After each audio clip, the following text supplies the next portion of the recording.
The Supreme Court, I mean, I don't really want to speculate, but it does look like they're going to uphold the law that we passed. So, today, the Supreme Court I heard think on the arguments 19th, so about one the day future before the inauguration, Attorneys TikTok, for TikTok say on our that the systems, law on our is going to servers, kick in, that either becomes bans something. We have some big news about the future of TikTok. According to latest reporting from Reuters and others, TikTok is planning on shutting down its servers on January 19th unless the Supreme Court intervenes before then. And before I continue, if TikTok is banned, I'll be on Instagram, YouTube, and Substack. All are linked to my bio, so follow me there for all the news you need to know about. What this means is that if the Supreme Court does not protect TikTok, essentially what will happen is on the 19th or the 20th, whenever the ban goes into effect, the servers will shut down. You will no longer be able to post videos, view your For You page, etc. A lot of people thought that. What do you mean you're gonna ban TikTok, but you're not gonna force Meta to stop selling our data to foreign entities? What do you mean you're gonna ban TikTok, but you're not gonna stop predatory practices from insurance companies? What do you mean you're gonna ban TikTok and you're not gonna have universal health care? Or while we're at it, canceling student loan debt, which by the way, TikTok helps people pay their bills. What do you mean that the first thing that Democrats and Republicans agree on is making our lives more difficult? What do you mean that you're gonna ban an app like, I don't know, I was in Egypt recently. I couldn't see Al Jazeera out there, or Middle Eastern Eye. Like, this is the kind of shit that fascist governments do.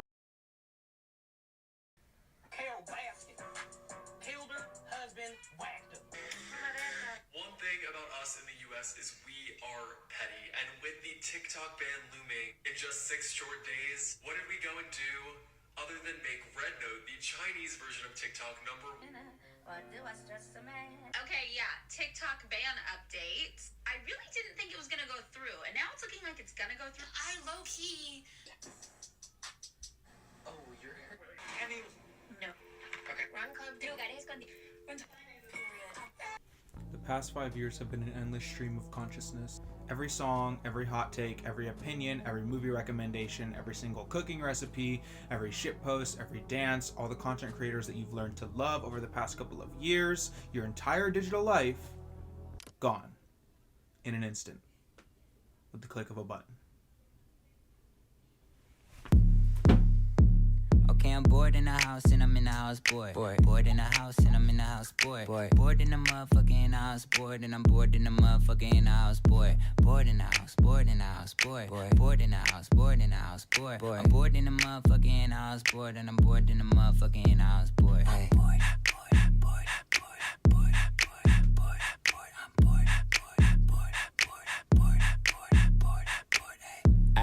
I need me a thick chick sitting on the couch and I'm going through my Netflix. Bored in the motherfucker, I ain't even doing shit. Tell her pull up, make it shake like this thing.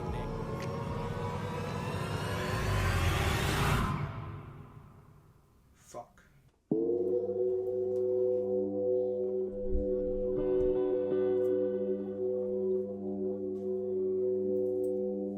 Maybe I'll take a walk.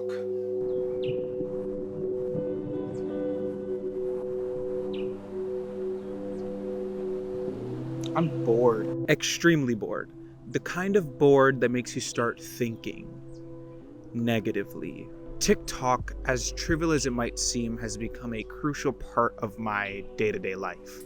Everyday culture revolves around TikTok in a way that no other app has ever really done before. TikTok has given a voice to countless people who otherwise would never have their voices heard. TikTok is one of the last bastions of hope for unbiased first-hand accounts of crucial world events. And just like that, it's gone.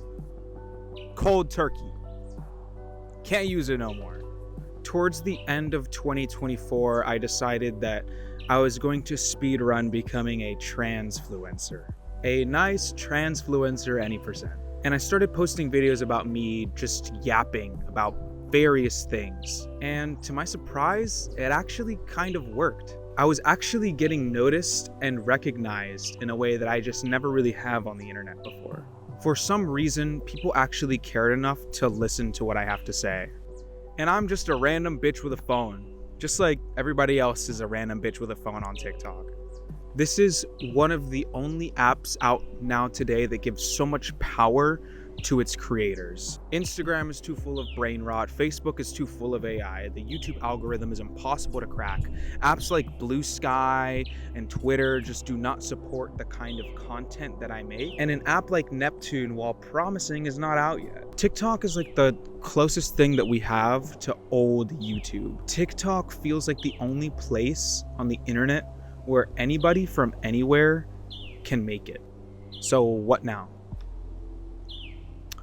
Maybe it's time that we touch some grass.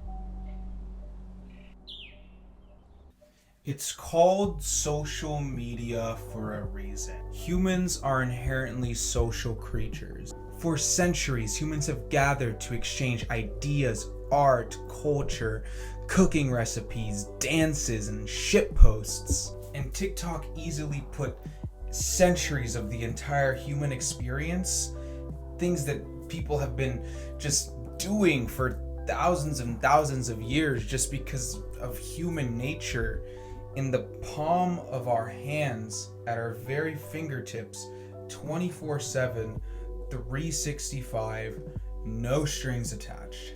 I think that the biggest thing that we're all going to miss regarding TikTok is just the feeling of community and feeling connected.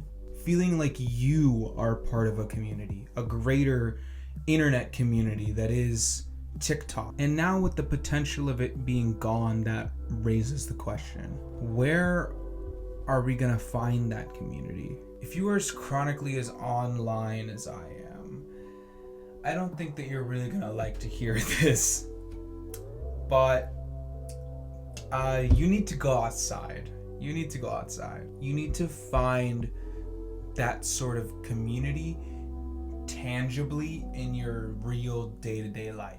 Trust me, doom scrolling for hours on end just does not compare to having a sense of belonging in community in your tangible everyday life. I'm a trans girl in a red state, in a red county. 9 times out of 10, I'm the only trans bitch in a room. But even a girl like me in a town like mine was able to find a community to call her own outside of the confines of the online world. So if she can do it, then so can you. Let me tell you a story, all right? Strap in. This is quite the doozy. In September of 2023, I was a sad, lonely, depressed, closeted trans woman living in the worst state that a trans woman could live in the United States. Florida. She was extremely depressed, uncomfortable in social situations, very negative body image, low confidence. And she constantly thought, there just isn't anything for me in this shithole of a town. Until she saw a flyer for a hyperpop show happening in her hometown. And I mean, come on, look at me. Like, I'm an insufferable transgender who loves hyperpop. Of course I'm gonna fucking go. But she was extremely nervous and anxious going in. She didn't get out often. This is a new place. Like, what if something happens? Like, what if somebody tries to talk to me? Or like, I have to use the men's restroom. Or like, I get perceived. But she fucking loves hyperpop, and she's always wanted to shake her ass to Vroom Vroom. So like, of course she's gonna fucking go. Who fucking cares? I decided to overcome my fears because I was just so sick and tired of staying in at home every single night and just... No. Okay. Wrong club. And she went. She had a great time. She had a lot of fun. She didn't really talk to anybody or meet anybody, but it was a new experience for her, you know? And it was a lot of fun. They didn't play Vroom Vroom, but she discovered this artist named Death Kitty and immediately becomes like a huge fan. I'm talking like telling everybody in her personal life about Death Kitty, streaming her fucking music, like watching her Instagram page to like see when she's performing next and shit, and she's like going to all of her fucking shows. She was like, hyperpop in my hometown? There's a hyperpop artist in my hometown? So I fucking rep that shit. Every time somebody was like, yo, you on some niche shit, let me tell you about fucking Death Kitty, bro. And then one day, I was delivering pizzas. As my lore drop, I delivered pizzas for a while, and I knock on the door. And who answers? You guessed it. Death Cat. We become mutuals, and I'm like, oh my god, I'm literally mutuals with Death Kitty, what the fuck? I'm literally fucking mutuals with Death Kitty, what the fuck? This is so crazy. Fast forward a few months, and I'm at one of her shows, and she makes the unfortunate announcement that she is actually moving to LA and that this is her last time ever performing. My heart breaks. Oh no. I fucking love Death Kitty, and honestly going out to her shows and just going out to the local music scene in my town in general had just become such a crucial experience in like getting me to be able to open up and be comfortable enough with being myself. But at the same time, I'm extremely happy for Death Kitty. Like, this hoe is fucking talented, and I'm just like, you deserve to live somewhere that's not this shithole of a town, because I think that you're gonna be big one day. Like, you are just that good. So after the show, I walk up to her and I congratulate her, and you know, I say my goodbyes, and you know, that's that. Fast forward a couple months and I am officially transgender. I'm on hormones, I'm going out to more local shows, I have a really good friend group. I just ultimately am doing really fucking good in my life. My confidence levels, everything about me, my personal style, just I'm discovering things about me that I just never thought possible. So it's June 2024 and I'm out at a show with my friends, you know, doing the whole shebang, moshing, like enjoying the tunes, fucking supporting local scene type shit, when all of a sudden through the door, Death Cat. I'm extremely shocked because like, homegirl, didn't you just fucking move? I thought your ass was in LA fucking chilling. Like what are you doing here? She's like, no, I didn't. And I'm like, damn, that kind of sucks. But you know, we're talking and chatting, and then, you know, she's like, hey, we should hang out. Like, we live in the same town. Like, we should just, you know, shoot the shit and hang out. And I'm like, hell yeah, I would love to hang out with you. Like of course. We start hanging out and becoming closer, and eventually we become friends. And one day we're hanging out and, you know, we're like, hey, what if we hosted hyperpop shows? I know a couple artists in the area who make hyperpop adjacent music. You make hyperpop. Hyperpop is something that is very special to me, that I love. And the scene in my hometown is very like punk heavy, and there's just not much of a space for people who are making that kind of music. And we can host a show where we can actually play Vroom Vroom in between sets. Oh my god, it's genius. She's like, let's do it. Absolutely. I get the venues, she's getting the artists. We start promoting the shit out of the show. I'm talking, posting all over Instagram, TikTok, messaging our friends, freaking going out on the town, passing out flyers and shit. And then something absolutely fucking crazy happens. She shares the flyer on Facebook. Her mom reshares the flyer on Facebook. My sister sees her mom's reshare on Facebook. Why are they friends? Because they're related. My sister approaches me with this information. We do the family tree, we connect the dots in our brains, and that's when I realize, holy fucking shit, Death Kitty is my fucking cousin. Plot twist. Fucking plot twist of the century, dog. Death Kitty is my long lost fucking cousin. It's still crazy to me. It's still fucking crazy to me. This entire time, we've lived in the same city. We've been in the same social spaces, the same music scene. We have the same goddamn family. I'm talking, my abuela was at her fucking quinceañera, and we just never knew. And now that we know, we are literally fucking best friends. We're still hosting hyperpop shows to this day. raves, all of that kind of stuff. We hang out all the time.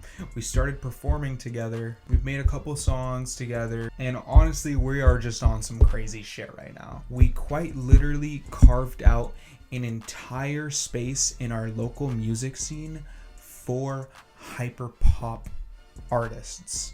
Basically, a really cool electronic music scene in a place that otherwise was mainly dominated by punk metal and shit like that, hardcore. And to think that if I had just decided, I'm too anxious, I'm too scared, I don't know what that place is gonna be, I'm just gonna stay inside and doom scroll on TikTok instead of going, if I decided to do that, we might never know that we are cousins. We might have never known that. We might have never known that we are cousins. Despite living so close to each other, despite everything, had I just decided that I am more concerned with feeling comfortable than stepping outside of my comfort zone and doing something that I don't typically do, we would just never known. And like, honestly, that's fucking so crazy to me. Just goes to show. You never know what's outside unless you open the door. So where are we moving to after TikTok? I don't know. How about the streets? How about outside? How about the fucking sidewalk? How about you get on the sidewalk and you take a walk down to the coffee shop? How about you talk to the person sitting next to you on the bus? How about you go to that event flyer that you don't really have anybody to go with, but like it looks interesting and cool to you, so you just go by yourself? Because you never know what's outside unless you open the door. I can't take the brain rot of Instagram. Nothing on Facebook is real. Lord fucking kill me if I have to fucking scroll Elon Musk's Twitter one more fucking time. YouTube, you can stay. But unless Neptune is as good as it sounds and Red Note doesn't also get banned in the US, like, I'm going outside, guys. I'm sorry. And you should too. I think that TikTok and that kind of community is very special and important, especially for queer people living in, you know, a place that's not very accepting, that is a little more difficult to find that community. But it's not impossible. It really isn't. There are queer people everywhere, and finding them is a bit of a feat. But once you do, you hold those people close to you forever. If you've been following me on my Transfluencer Any% over the past 2 weeks and you just don't want to see me go so soon, why don't you just subscribe to me? Come on, go for it. Hit the button. I'm gonna keep posting more videos like this. You know, I really like making videos and yapping and doing content, something that I've always wanted to do. And you know, I got so sad when my TikTok started popping off, and like then they were like, hey, we're gonna delete this app. And like at the moment of recording this, I still don't really know if it's getting deleted or not, but like the thought of that just inspired me to make something more long form that I can post on YouTube. And if I'm gonna make something long form of me yapping, I should at least make it a little bit interesting to watch, right? And I know that I just preached going outside and shit, and then told you to subscribe to keep watching my videos. Trust me, I know how that sounds. But I guess what I'm saying is, instead of a multi-hour doom scroll session, we can spend less time consuming and more time creating and spending time with the people that we love. I know that's what I'm gonna do. So much of the past 5 years, I've just spent consuming so much content to the point that it's rewired my ADHD brain to be even more ADHDs, to the point where like sometimes I just can't even bring myself to watch a long YouTube video anymore like I used to. And I'm just ready to like move on from that, you know what I mean? I think it's time for me to start giving back to the world in the way that I've always wanted to. And I think this channel is gonna be one of my ways of doing it. This whole past year of 2024 has just been fucking insane to me. Started transitioning, started hormones, started hosting hyperpop shows, discovered that I had a long lost secret cousin that was actually one of my best friends, started DJing, and at the end of it, started blowing up on fucking TikTok. And I don't know, I'm starting to realize that I actually forgot that I loved to create things. I always have. And I've been missing it from my life, and I think it's time to bring it back. And that's what Fantasy World is all about, because Fantasy World is just something that exists in your brain. It's a perfect world where you are just fulfilled and you are happy and you can exist comfortably, completely as yourself. My philosophy is just bringing Fantasy World to reality, bringing this version of yourself that is in your brain to fruition. This is Esma's Fantasy World. Let's make your fantasies a reality.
Mundo ya va, que me coma mundo ya, con esta gana de volar ya, mírate la